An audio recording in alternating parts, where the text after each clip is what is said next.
Selamat berjumpa kembali, saudara-saudara yang terkasih, di kanal Forum 195. Kanal kita bersama untuk mengasihi, melayani, memuji, dan menyembah Tuhan kita, Yesus Kristus.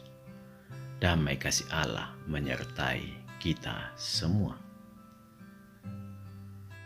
Saudara-saudara yang terkasih, kita bertemu kembali di serial video Renungan Refleksi Diri Kita di season 5 episode ke-21. Beberapa hari belakangan ini kita mengikuti drama salib yang secara mata manusia sangat mengerikan. Drama yang sering terjadi di dalam kehidupan manusia, terlebih melihat tingkat kebrutalan yang semakin diikuti eskalasi yang meningkat tajam, begitu menakutkan. Sebenarnya, kita tidak perlu mencari tahu lagi tentang manusia yang bernama Yesus Kristus. Semua manusia di dunia ini mengenalnya. Dengan mengenalnya semakin dalam, kita akan mengetahui seperti apa tugasnya yang begitu membuatnya sengsara. Saya berharap saudara semua berkenan mengikuti di kanal kita ini tentang siapa Yesus, seperti apa kemanusiaannya, seperti apa ketuhanannya, sejauh apa dia mengosongkan diri, juga mengenai visi dan misinya di dunia ini. Yang jelas, tujuan utama Yesus ke dunia ini adalah memulihkan seluruh ciptaannya dari kerusakan akibat dosa. Karena dosa itulah yang merusak cahaya kemuliaan Allah dari seluruh ciptaan Tuhan, sehingga seluruh ciptaannya tidak mampu memantulkan kembali cahaya kegemilangan Allah secara sempurna. Mengenai khusus manusia adalah merupakan bagian dari proses penyempurnaan seluruh ciptaan itu, bukan target kuantitas yang dikejarnya. Sekalipun Tuhan ingin semuanya beroleh hidup kekal, yang pasti Dia memberi petunjuk agar mengikuti jalan yang lurus, agar manusia meletakkan pilihannya mengikuti jalan itu. Karena Tuhan sangat menghargai dirinya melalui pilihannya sendiri dengan menciptakan manusia yang sempurna. Karena itulah Dia menyerahkan pilihan kepada manusia. Marilah sebelum memulai renungan kita terlebih dahulu berdoa. Ya Tuhan, peristiwa demi peristiwa yang kami ikuti mengenai dari hidup sampai matimu di kayu salib membuat hati kami gentar. Betapa mengerikan jalan-jalan yang Engkau tempuh. Semua hanya pengorbanan dari Engkau. Banyak sudah yang Engkau ajarkan, tetapi semua tidak kami dengar. Ampunilah kami Tuhan. Izinkanlah kami tetap mengikuti Engkau. Jangan tinggalkan kami. Bentuklah kami sekehendak hati Tuhan, agar kami tidak mengambil jalan sekehendak hati kami sendiri. Terima kasih ya Tuhan. Di dalam nama Tuhan Yesus Kristus kami berdoa dan mengucap syukur. Amin. Saudara-saudara yang dikasihi Tuhan, minimal ada 4 hal yang akan kita hadapi ketika kita akan menghadapi kematian, yaitu kesepian, kengerian, ketakutan, dan kebingungan. Bila kita diberitahu dokter bahwa kita sudah pasti tanggal kematian kita, atau bila pengadilan sudah menetapkan tanggal eksekusi mati kita, Keempat hal ini bisa membuat depresi yang amat sangat. Kematian ini begitu membuat orang menjadi kehilangan arah. Bahkan, banyak orang yang begitu takut mengalami sakit-sakitan ketika tua, atau takut tidak ada yang merawat ketika umur senja, atau memang dia ingin menghindari tanggung jawab hidup. Selanjutnya, dia mengambil jalan pintas, mengakhiri hidupnya.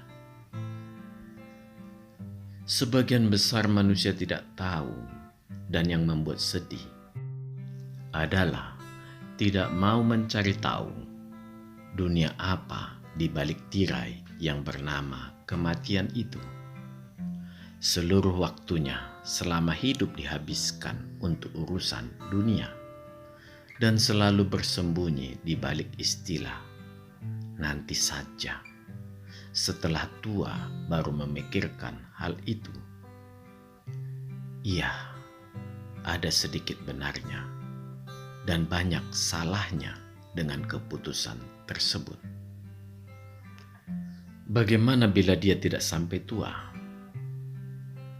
Bagaimana bila dia sekalipun telah tua dan mendalami Alkitab? Yang terjadi adalah refleksi semu. Refleksi yang hanya sekedar penyesalan, dan nafasnya tidak ada lagi untuk memperbaikinya. Atau refleksi yang justru tidak mau beranjak untuk memperbaiki kerusakan yang telah diakibatkannya. Alangkah malangnya nasib kita. Di dalam penyesalan, kita masih tetap menyisakan kedegilan dan kesombongan. Ternyata, sampai mendekati akhir hidup kita, kita tetap menyingkirkan Tuhan dari dalam hati kita. Terang Tuhan masih tetap hanya sampai di beranda hati, tidak menerangi ke dalam. Saudara-saudara yang terkasih, drama atau film tentang pengorbanan Yesus Kristus di kayu salib, terlebih yang disutradarai oleh Mel Gibson di film The Passion of Christ, sangat banyak menguras air mata. Ya, sisi kemanusiaan kita sangat tersentuh. Begitu mengerikan penderitaan itu. Dan memang seperti itulah realita seorang yang mati di kayu salib. Sehingga dikatakan penjahat terkutuk. Ya, orang yang mati di kayu salib adalah orang terkutuk. Orang yang begitu bergelimang kejahatan. Demikian juga Yesus Kristus. Dia bergelimang kejahatan yang tidak dilakukannya. Bahkan bukti memperlihatkan tidak ada ditemukan kejahatan di dalam dirinya. Justru dia bergelimang kejahatan bukan hanya berasal dari orang yang mengadilinya, menyiksanya, tetapi juga kejahatan seluruh umat manusia. Bahkan kejahatan dari seluruh umat manusia sampai kiamat kelak. Semua kutuk dosa ditimpakan ke tubuh Yesus Kristus. Tubuh itu terkena dosa dan menjadi dosa. Dan dia mati karena memang dia menginginkannya, agar hutang dosa dibayar dengan nyawanya, agar semua mata bisa terbuka betapa besar harga yang dibayar Yesus Kristus.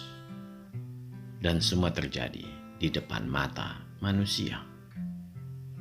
Semua itu tuntas di kayu salib 2000 tahun yang lalu. Karya Kristus itu sudah selesai dalam framing waktu Allah. Saudara-saudara yang terkasih, saya memiliki sebuah kisah yang sangat menarik, yang saya lupa sumbernya, apakah dari renungan harian atau sejenisnya. Saya memohon maaf mengutipnya. Seorang kakek tua sedang merenungkan dirinya di sebuah kuburan mengenai ketuaannya dan tentang kematian yang tidak dimengertinya. Lama dia merenungi mengenai 4 hal di atas yang dirasakannya, yaitu kesepian, kengerian, ketakutan, dan kebingungan. Setengah hari dia merenung tanpa mendapatkan pencerahan. Dan hari sudah mau senja, dan temaram akan segera datang. Tiba-tiba dia terkejut mendengar ada suara riang bernyanyi semakin mendekatinya. Suara seorang gadis kecil. Dia tersentak berbalik dan melihat seorang gadis kecil tersenyum gembira mendekatinya. Orang tua itu bertanya, "Mengapa engkau memasuki kuburan ini? Apakah engkau tidak takut?" Gadis itu menggeleng sambil tertawa. Tangannya menuding ke seberang kuburan, ke arah yang mau ditujunya. Seorang tua mengikuti arah yang ditunjuk si gadis kecil ini. Tampak di seberang kuburan ada beberapa batang lilin menyala menerangi sebuah gubuk. "Mengapa harus takut, kakek? Bapakku menanti saya di sana. Itu rumahku." Dan dia melanjutkan langkah kecilnya yang lincah menuju seberang kuburan. Si kakek tersadar betapa sia-sianya umur yang dihabiskannya, betapa banyak tahun, hari, jam, dan menit yang dihabiskannya dalam melayani di gereja. Semua hanya dijawab dalam sebuah kalimat seorang gadis kecil. Saudara-saudara yang dikasihi Tuhan, sekarang adalah Sabtu malam, menjelang kebangkitan Kristus besok subuh. Mungkin kita merenung, mungkin kita sedang menangisi dosa, atau mungkin kita sedang liburan dan tidak terkesan sama sekali pada peristiwa kematian Yesus Kristus.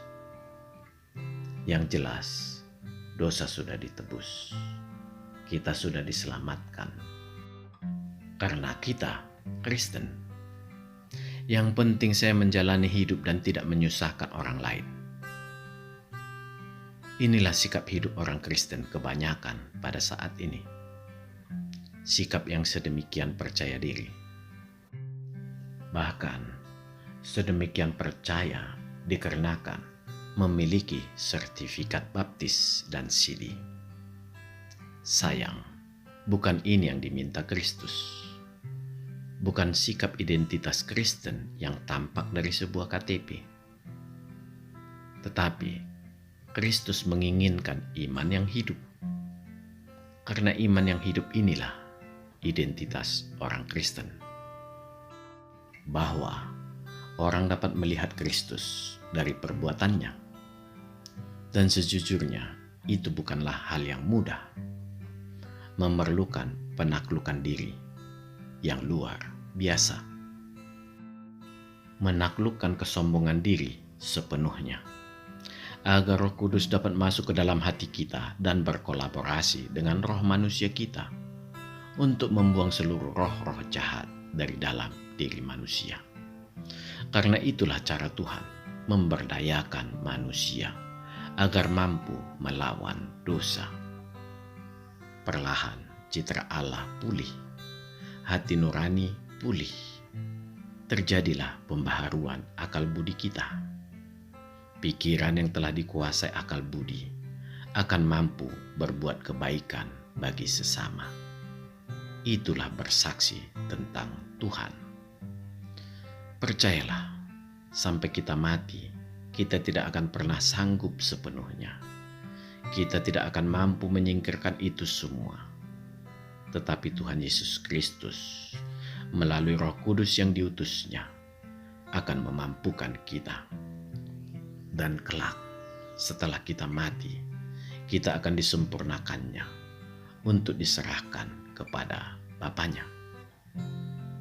Saudara-saudara yang terkasih, Begitu berat memang melawan diri sendiri, dan kita merefleksi diri terhadap kengerian yang dialami Kristus.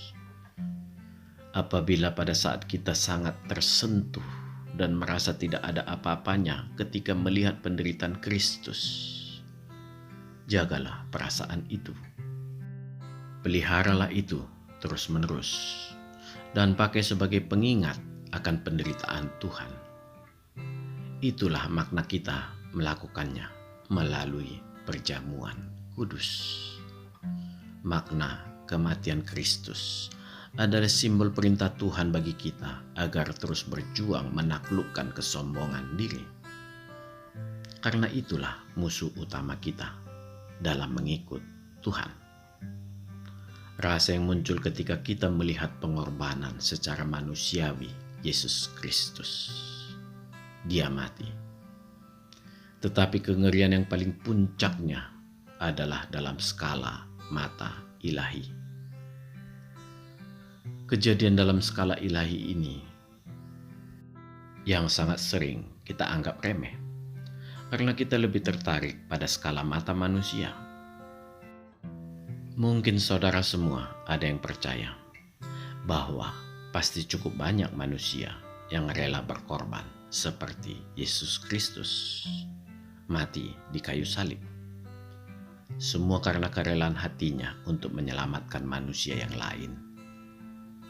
Tetapi kematian karena menyelamatkan manusia akibat dosa hanya bisa dilakukan Yesus Kristus. Dialah manusia yang sempurna sebagai korban yang sempurna. Kematian manusia yang sempurna ini belumlah puncak bila kita melihat kengerian di sisi ilahi yang dialami Kristus, yaitu terputusnya persekutuan roh manusianya dengan roh ilahinya. Putusnya persekutuan yang sekejap ini yang membuat sisi manusia Tuhan tidak rela, dan dia berteriak, Eli, Eli, lama sabachthani. Tuhanku, Tuhanku, mengapa engkau meninggalkan aku? Hancur leburnya Yesus Kristus sebagai manusia. Remuk redamnya seluruh tubuhnya menanggung kutuk dosa. Dan bagai layangan putus dari kepiluan hatinya, dia menyaksikan Allahnya meninggalkan dirinya dari sebuah persekutuan. Inilah yang membuat manusia Yesus Kristus sedemikian dipermuliakan Allah dan seluruh malaikat di sorga. Semua karena ketaatan, taat sampai mati. Dan di akhirnya dia hanya berkata, Tete lestai, sudah sempurna tugas dari Bapanya dijalankannya. Sisi terputusnya persekutuan inilah sebuah pengorbanan yang tidak terbayangkan oleh saya.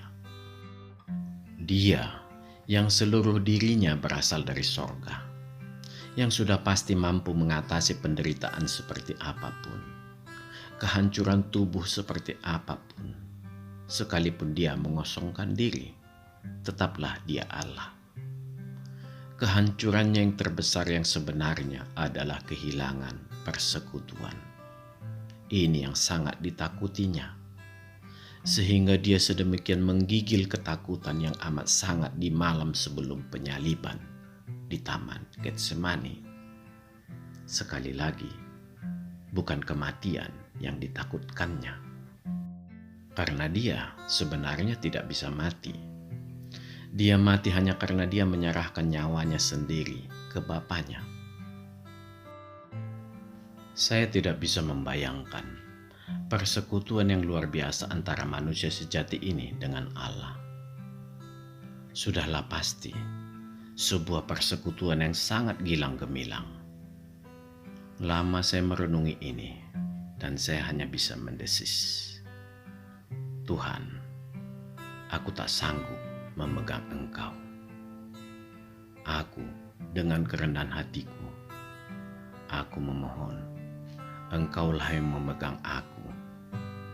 Jangan hanya Engkau pegang Tuhan, tetapi peluklah aku dan jangan lepaskan. Karena hidup ini begitu menakutkan. Amin. Tuhan memberkati kita. Marilah kita berdoa. Ya Tuhan, perenungan ini membuat kami sedemikian kecil melihat diri-Mu. Kami tidak akan sanggup mengikuti Engkau dari diri kami sendiri. Peganglah tangan kami ya Tuhan. Tuntunlah kami sampai kelak kami berada di rumah-Mu. Terima kasih ya Allah. Di dalam nama Tuhan Yesus Kristus kami berdoa dan mengucap syukur. Amin. Tuhan memberkati kita. Marilah kita masuk ke saat teduh sejenak.